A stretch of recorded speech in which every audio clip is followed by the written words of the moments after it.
All right, everybody. Today we're gonna talk about the two final gods in our pantheon of Hindu gods and goddesses.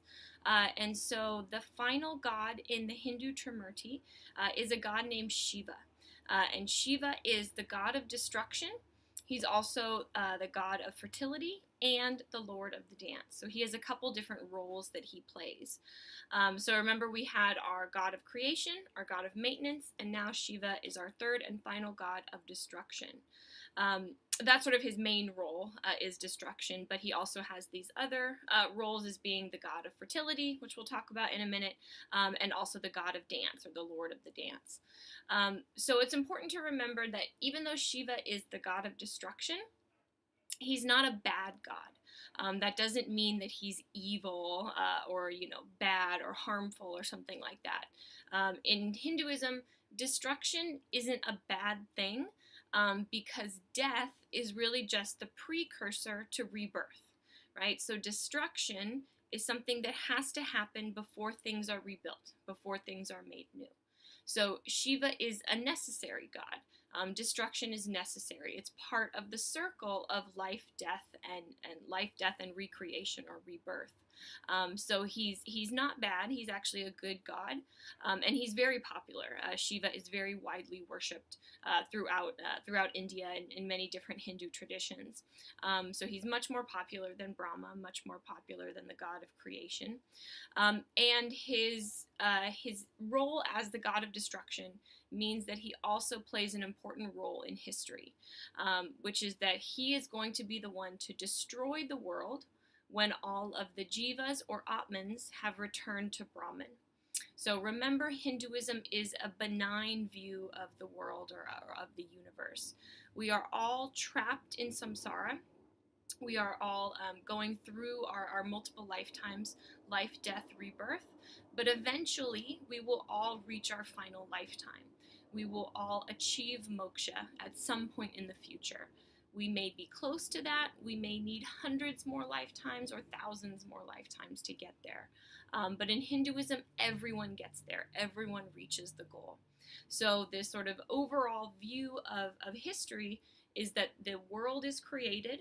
All of the atmans are placed into it. We go through lifetime upon lifetime of life, death, and rebirth. Once we all return to Brahman, once we all achieve moksha, the world is destroyed. The world will be destroyed by Shiva, and then the process starts all over again, okay? So it's this continuous cycle of creation and destruction, creation and destruction. But of course, this takes a very long time, as we mentioned, so the idea is that no one is going to be around to see this, and it's so far in the future that it can't, the time cannot even be measured.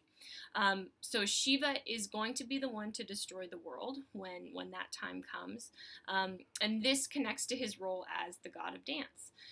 So the mythology says that actually when it's time to destroy the world, Shiva will start to dance on top of the earth or in the world, and that his dancing will create such large sound waves and shock that it'll start an earthquake that will overtake the entire world, that will be felt all over the world, and that will be what brings on the destruction of the world. So Shiva, again, he's the god of destruction, god of dance. Not bad, actually a good thing and a very necessary thing, because everything that is rebuilt has to be first destroyed. So he's also, as I said, his third role is the god of fertility. And that is through, if we look at these images here on the screen, you'll see one of the images, right? He looks very human-like, although of course he has multiple arms. He's also dancing on a demon in this picture. This is a very common image to see of Shiva. The figure down at the bottom that he's stepping on, that's a demon. So he's also a destroyer of that which is bad. So a god of destruction also has a good role to play because he's destroying that which is bad in the world, and that's represented by that demon figure that he's standing on.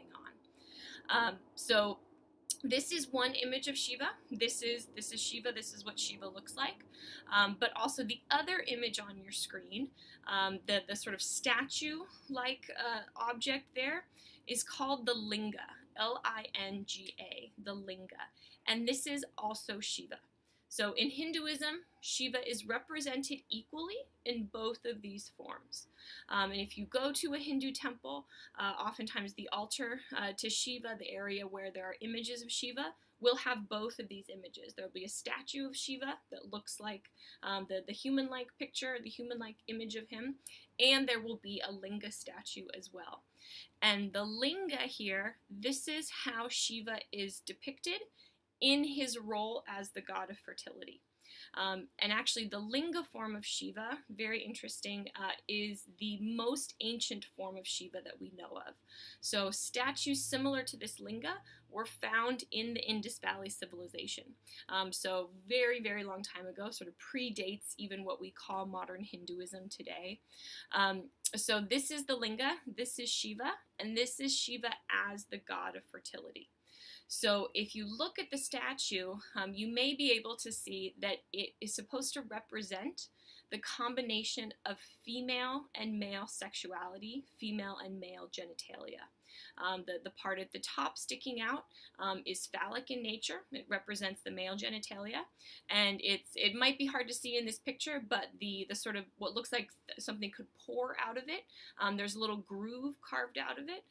That is supposed to represent the female genitalia. So it's male and female sexuality brought together, which is a representation of fertility.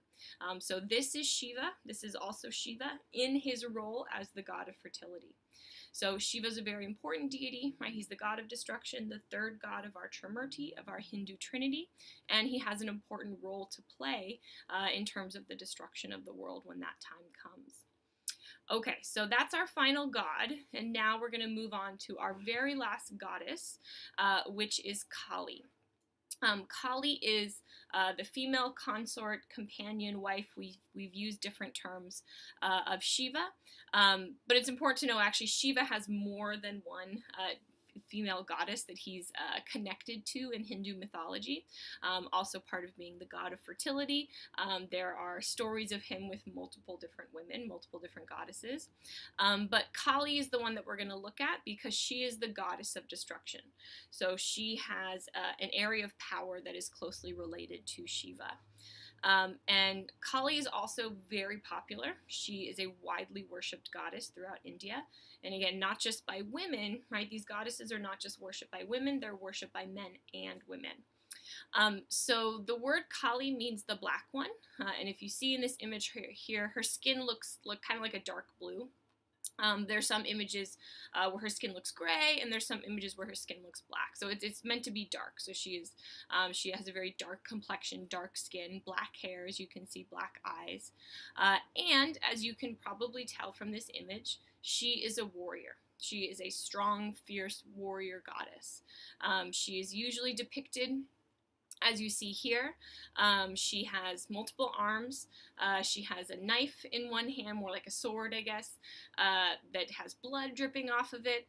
She has her tongue sticking out, and you can't see it as well in this image, but oftentimes her tongue is actually red because it's dripping with blood. It's covered in blood.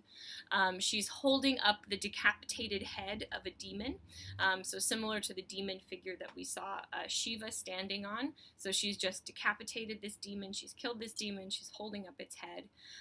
Around her neck is a garland of skulls. So she wears a necklace made out of the heads, the decapitated heads of all the demons that she's killed.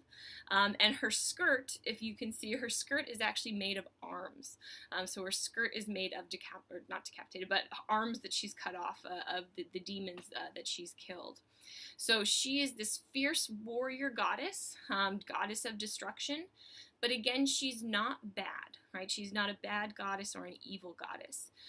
All of the heads and the limbs that she has on her, those belong to demons. So the idea is that she destroys that which is bad. She is a fierce fighter for what is good. She destroys evil in the world. She destroys what is bad. And actually, she is seen in India as a loving, protective mother goddess. So she has kind of this dual nature to her. She's a fierce, strong warrior, and actually in the Hindu mythology, she's the best warrior of all the gods and goddesses. When they go into battle, when they need help, they call Kali, and she is the one who helps them. but she's also this loving, protective mother. And the two are connected in a way that will definitely make sense to you, which is that she is seen as a mother who would do anything to protect her children. So if you are a mother, if you know mothers, right, your own mother, a mother would do whatever it takes to protect her children, right? If someone or something was threatening a woman's child, she would do anything to protect that child, right? She would become a warrior for that child. So that's how Kali is seen as both this fierce warrior goddess and this protective mother goddess. For those who are devoted to her, for her worshippers, those are her children, right? So people who love Kali, who worship Kali, who are devoted to Kali, the idea is that she sees them as her children, right? So those are her children, and she will protect them however that's necessary, right? She will do whatever it takes to protect them. And so the idea is that she will like conquer or slay that which is bad in your life, right? So you ask Kali for help, something in your life, whether it's not necessarily a person, but something is harming you, your stress or temptation or something like that, and you ask Kali for help, and she will help you. She will destroy that which is harming you or tempting you. So that's how she's seen in Hindu mythology. And you might notice in this image here, she's actually standing on Shiva. This comes from a story about her where she was in battle. It was a fierce battle with the gods. They're fighting against some demon characters, and she gets so into the fight, into the battle, that she goes into this like blood rage, and she starts just killing everyone indiscriminately, and Shiva is the only person who can stop her, and Shiva tries to stop her, but for a second Kali is so sort of engrossed in her bloodlust that she starts like knocking him down and almost killing him. But then at the last minute, she realizes, oh, this is Shiva, this is my love, and she stops. But she's the only one. He was the only one who could stop her. He's the only one who can be more powerful than her, because she would never hurt him. So that's Shiva and Kali, our final two gods and goddesses of the Hindu Trimurti, and our representations of Mahadevi, of the great goddess. So we have Saraswati, Lakshmi, and Kali, which are all important goddesses, and they're all different representations or manifestations of the great goddess of Mahadevi. Okay, so next we'll talk about the final aspects of doctrine.